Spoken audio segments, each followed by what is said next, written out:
Hey guys, how's everybody doing tonight? This is Keith Stroud from Sound Mountain Studios.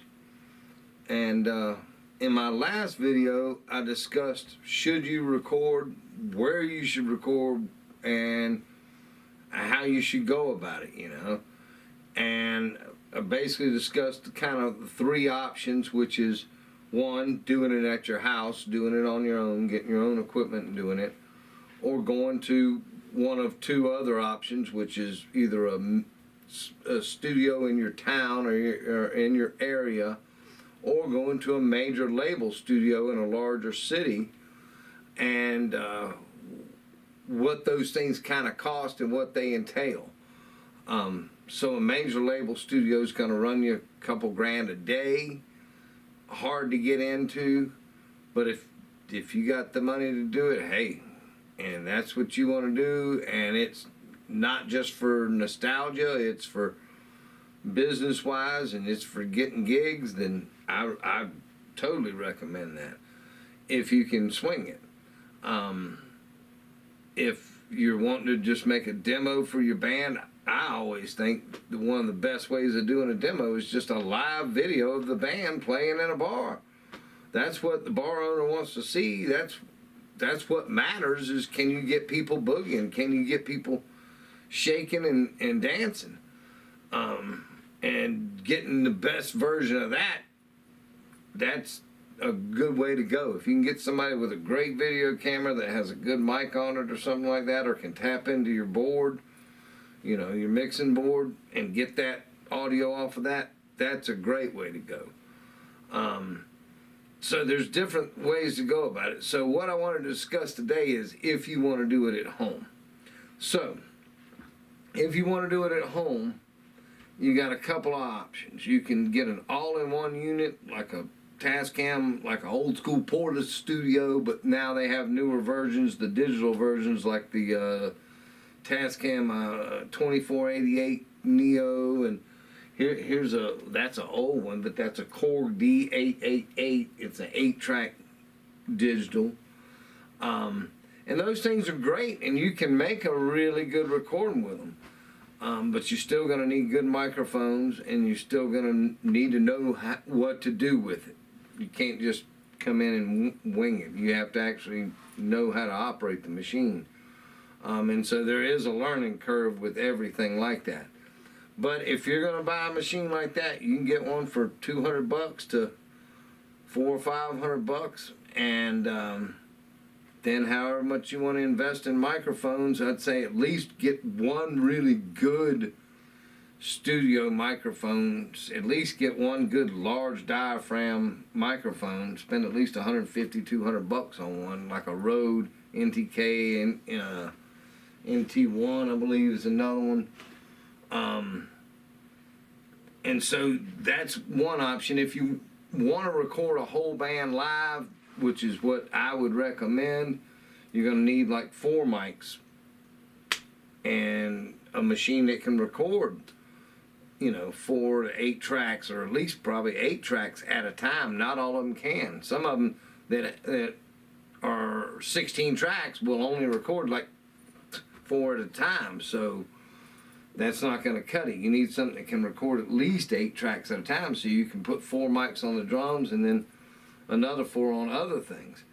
And that's just to cover the basics on something like that. And yes, you can take those tracks from that digital machine, put them in a digital audio workstation, like Studio One or Luna or something, and put plugins on them and touch them up. You can do a lot with that, but the converters in those machines are not going to be as good as what you're going to get in an interface,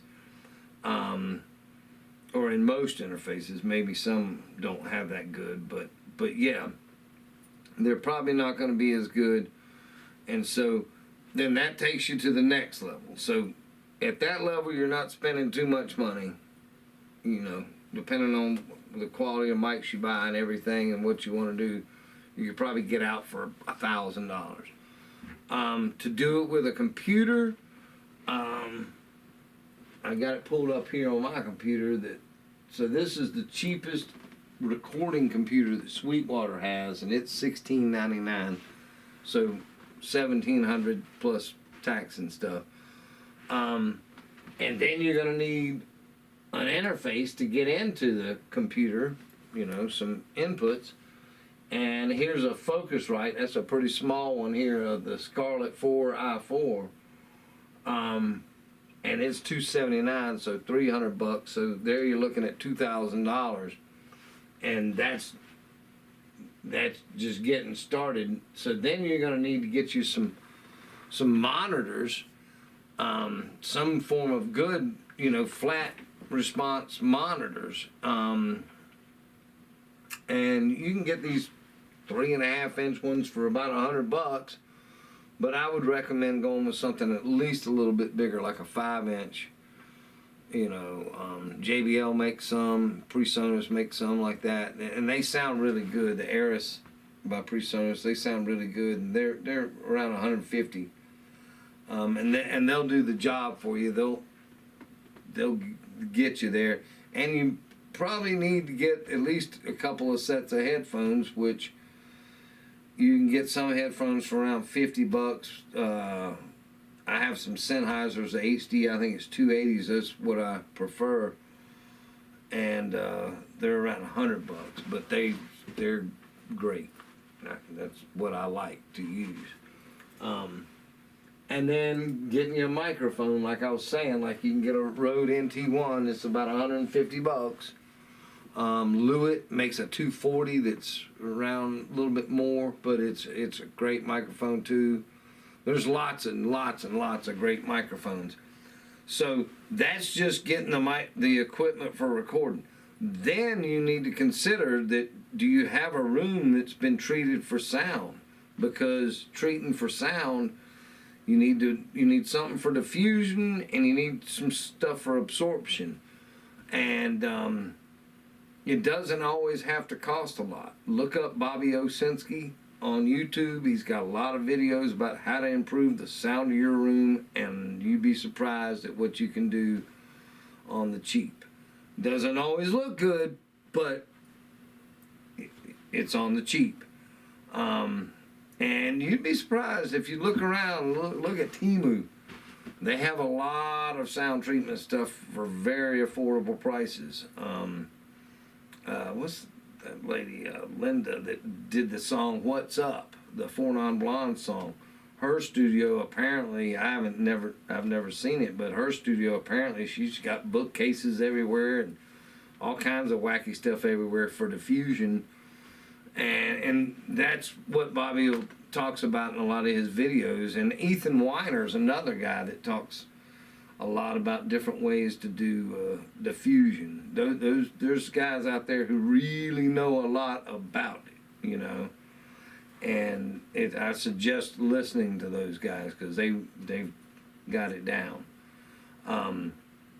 So those are all the things to consider when doing your recording at home. And I hope that whichever way you do it, it works out best for you and you don't waste any time. Just remember that if you're going to try to do it on your own, there is going to be a learning curve. You're going to have to spend some time, and you're going to want to spend some time. You're going to want to learn, you know, about frequencies. You're going to want to learn about sounds and how sounds can build up. You know, if you got too many bass things going on, you know, I suggest getting a 31 band EQ and going through and learning which frequencies do which things, because they all have their applications. So that's about all I got to say about it now. I hope everybody has a great night. Good talking to you. Y'all have a good night. Bye-bye.